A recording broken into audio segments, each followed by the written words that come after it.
Hi everyone, welcome to the second episode of the Spirituali-Tea podcast. I'm going to talk today about my experience with astral travelling. I wouldn't class it as astral projection because at no point did I leave my physical body. I didn't see myself in another body, a light body or astral body, as I've heard depicted elsewhere with other people's experiences.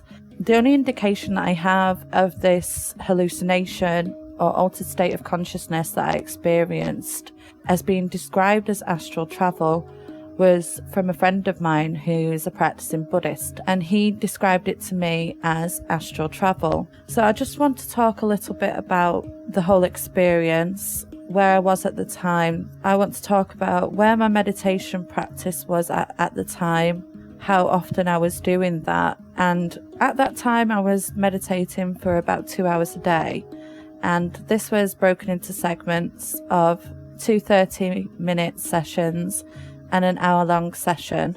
I had been doing that for about 2 to 3 months straight at this point. In my previous podcast I explained about the visual distortions and other hallucinations that I was experiencing due to the heavy practice of meditation. There weren't any other possible factors in this.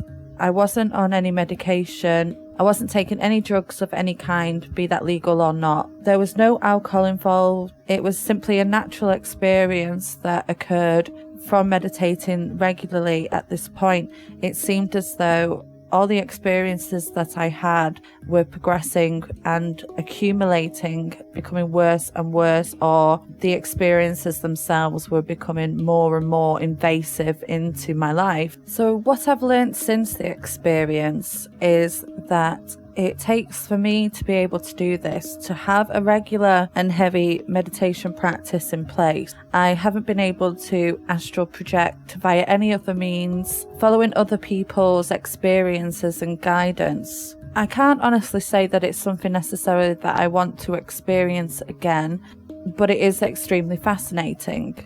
Now, it's also worth mentioning that at this time, I was doing third eye focus meditation. That means where you focus on your third eye and you focus on the images that are coming into your field of vision. And after these events happened, about 3 or 4 days afterwards, after I'd toned down on my meditation practice, I experienced severe multiple migraines, and it lasted about 6 days. And I think more than anything, that is why I certainly don't want to go back to that heavy practice or go back to those third eye focused meditations. They're the only thing I could possibly link to the migraines I experienced and the severity of the migraines that I experienced at that time.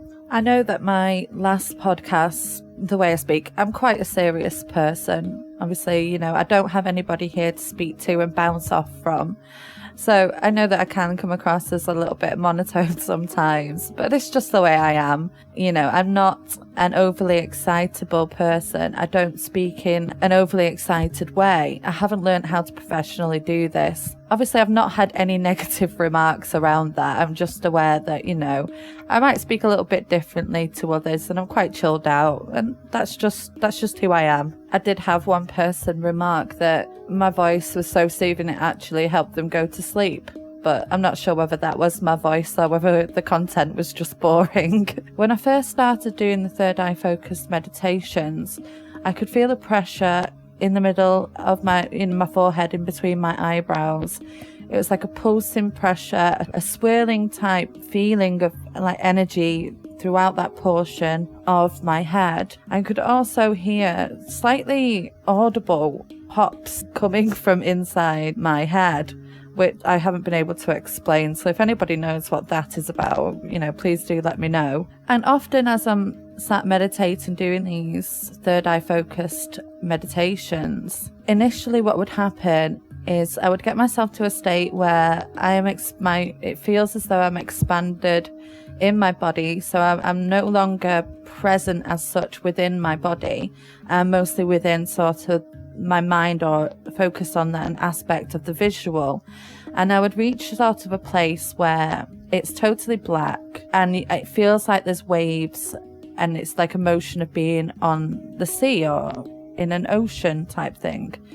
And eventually, over say about 2 weeks, this image slowly shifted to form dots. It looks like stars, but it's too uniform to be stars.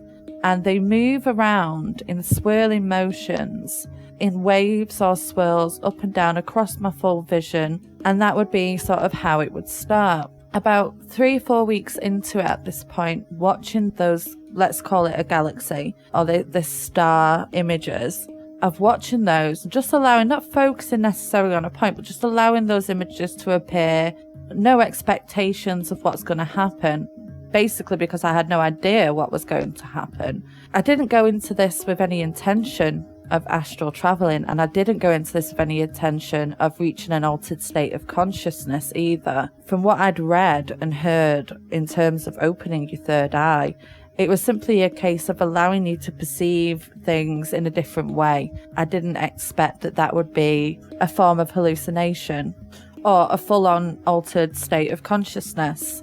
At one point, the galaxy changed colour and it went to a really bright blue, a blue that I couldn't even describe.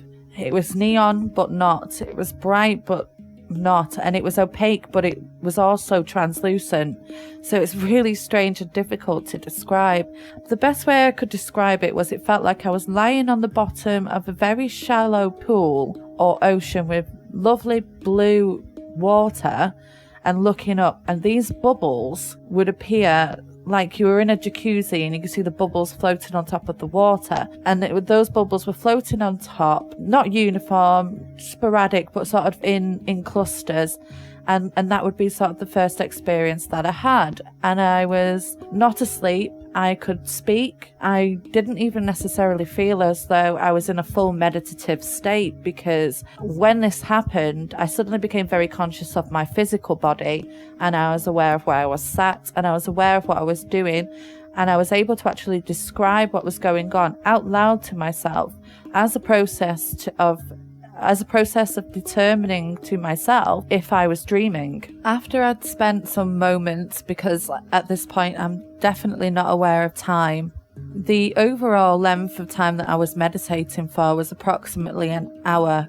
But for how long I was witnessing these particular, I would call them environments for, I couldn't say, because in that moment, time really does not exist. After a while, the blue colour turned almost instantaneously to an extremely bright yet deep colour of red.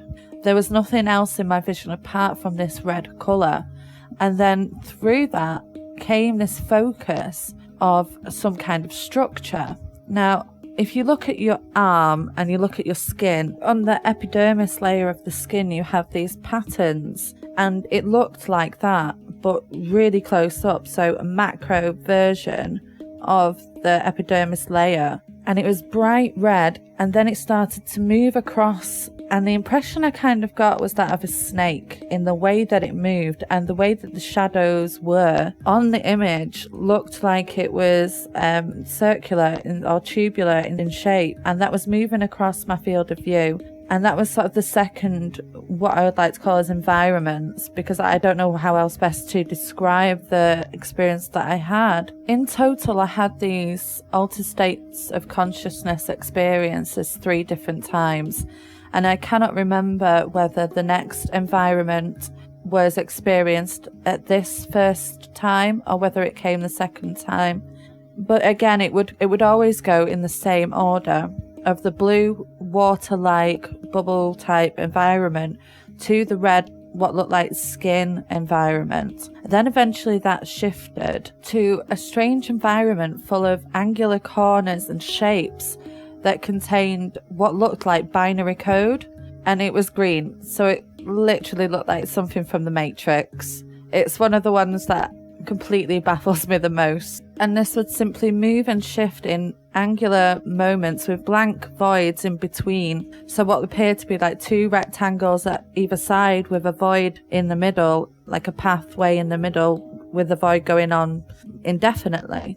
And that was sort of the third environment that I experienced. The fourth environment that I experienced was like a wormhole type image. Now, I had seen these before in meditation, and I never really thought anything of it, to be honest. It never went anywhere, it never did anything. And obviously I'm familiar with wormholes. I've watched Star Trek, I'm into science, so I'm not surprised that something like this came up for me.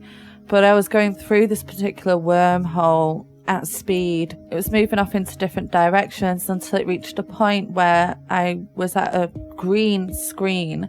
So a green environment, bright green. In the environment, an image came through of a praying mantis or a mantis type thing. Now, I have no idea why my brain thought of that. I will discuss it a little bit further on, because the mantis, I think, was probably the experience that amazed me the most, simply because it was no longer an environment type experience, but an actual thing.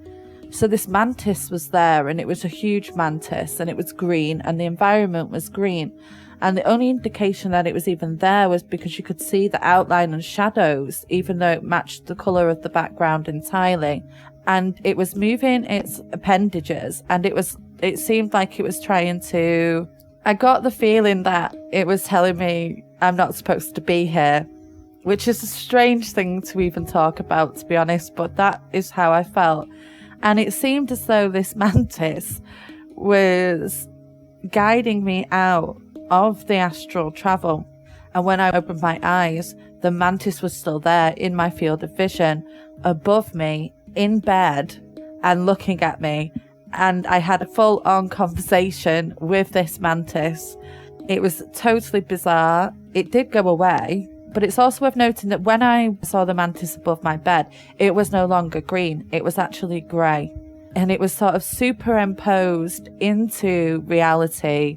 It wasn't solid. It wasn't see-through. It was a very strange experience. Shortly after this experience was when I started getting the migraines.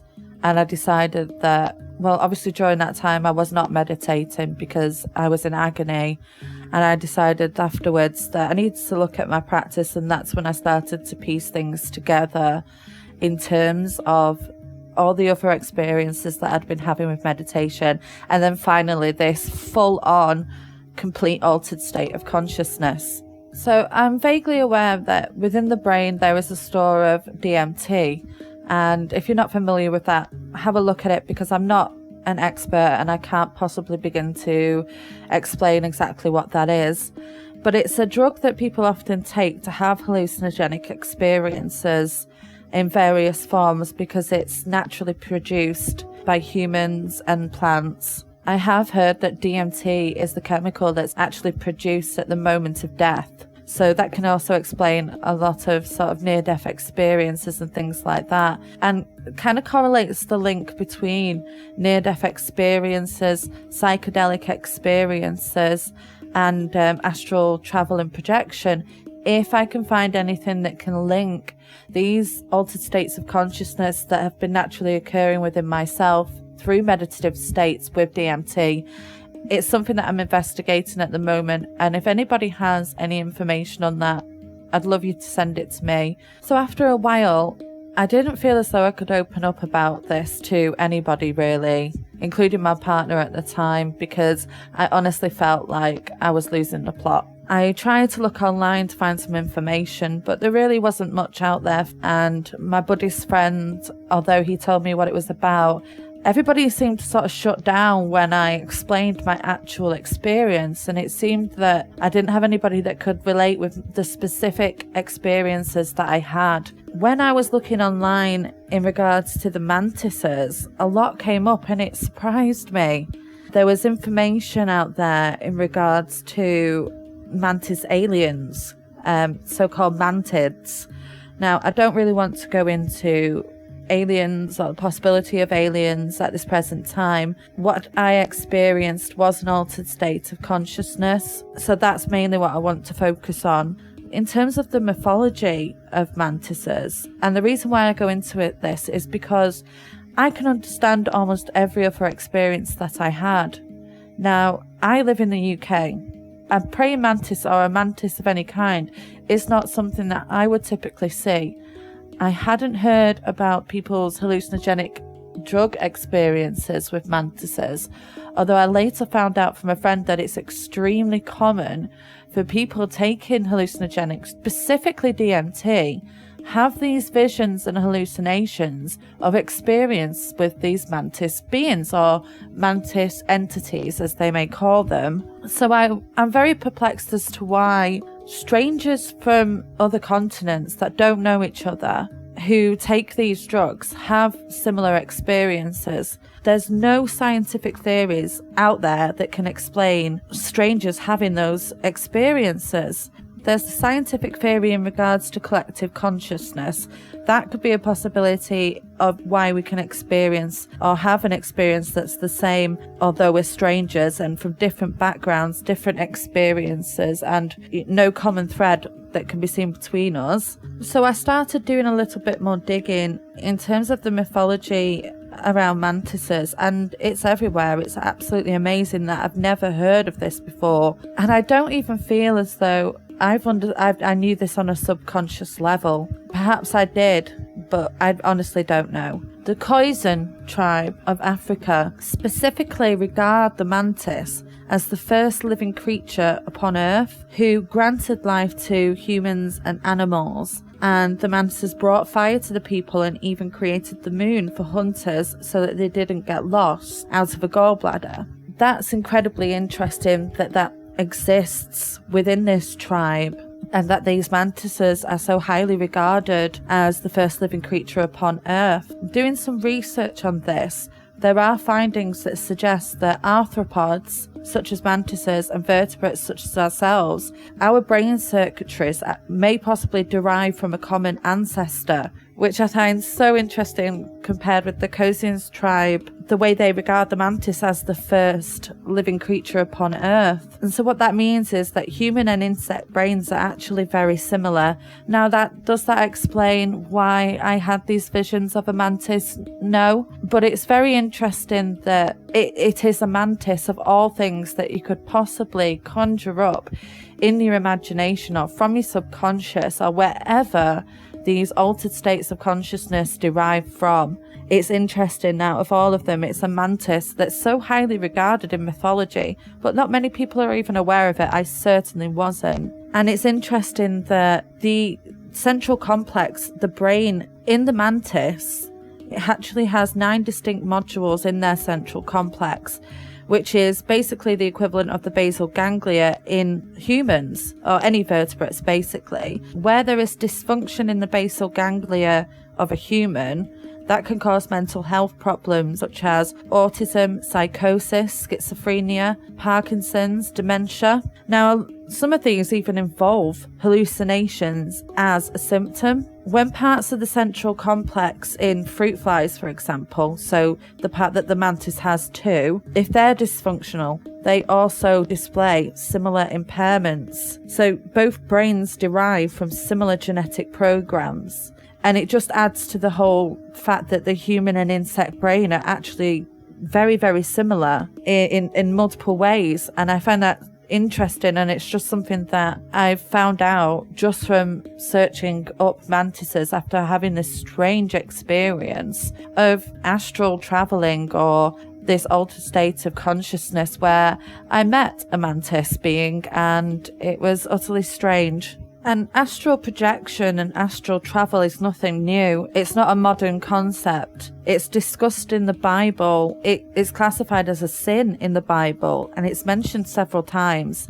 But it's also claimed that a soul cannot leave the body without the body dying. So that gives into that aspect of, is astral projection real? Can a person actually physically leave their body to go elsewhere?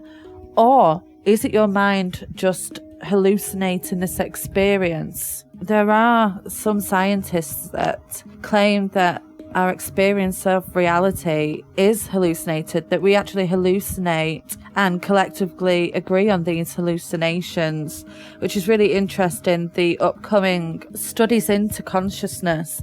In a future podcast, I will be discussing collective consciousness, panpsyism, the idea in spirituality of unity consciousness, and that we are all one, and that all beings are conscious and have conscious no matter what form. That could be from a rock to a person, but they may have different levels of awareness, different levels of consciousness.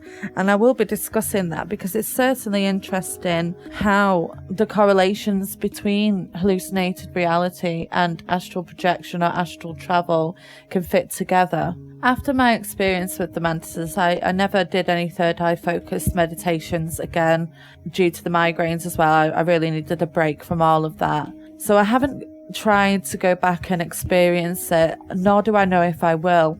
However, I really am interested in hearing about your experiences with astral travel and astral projection. Do you have any experiences that are similar to mine? Have you seen a mantis? Or have you taken any hallucinogenic drugs that have also given you these experiences? So you can email me at the Spirituali-Tea@outlook.com with a hyphen between the I and the T. I'm on Twitter at TT Podcast, Instagram at the Spirituali-Tea Podcast, Facebook at the Spirituali-Tea Podcast, and Patreon, the Spirituali-Tea Podcast. Feel free to go and support me on Patreon. I purposely don't monetize these podcasts. I don't want anything interfering with it. I don't want ads on here. The tier is £3 a month to get the episodes in advance. It's literally more of a way to just support me if you so choose to do that. It does take quite a lot of time to produce these podcasts, but I'm choosing to do it and I'm happy to do it. So please, if you can, email me or Twitter me, anything like that. Let me know about your experiences. I mentioned in my other podcast as well that I am doing a paranormal experiences podcast soon. I want to know your ghost stories, your spooky stories, freaky stories, anything crazy that's happened that you've experienced, stories about your spiritual awakenings, or anything that you've experienced that's crazy or weird, any sort of negative experiences you've had with spirituality, or tell me stories of what makes you believe in spiritual things, or what type of spiritual beliefs you have. I'm always really keen to read those, listen to your voice memos. I love listening to things. I love reading things that you've sent me. It really does help, and I will be doing a podcast in the future sharing those stories with the permission of the people who give them in. Again, obviously that won't be monetized either. I hope that you enjoyed my stories and learning about mantises. I guess I kind of went off a little bit there into like the mythology of mantises, but it's just absolutely amazing how a creature so revered in mythology that I've never really known about could come up in an altered state of consciousness. I guess all that's left is to say thank you for listening, and I will see you on the next podcast.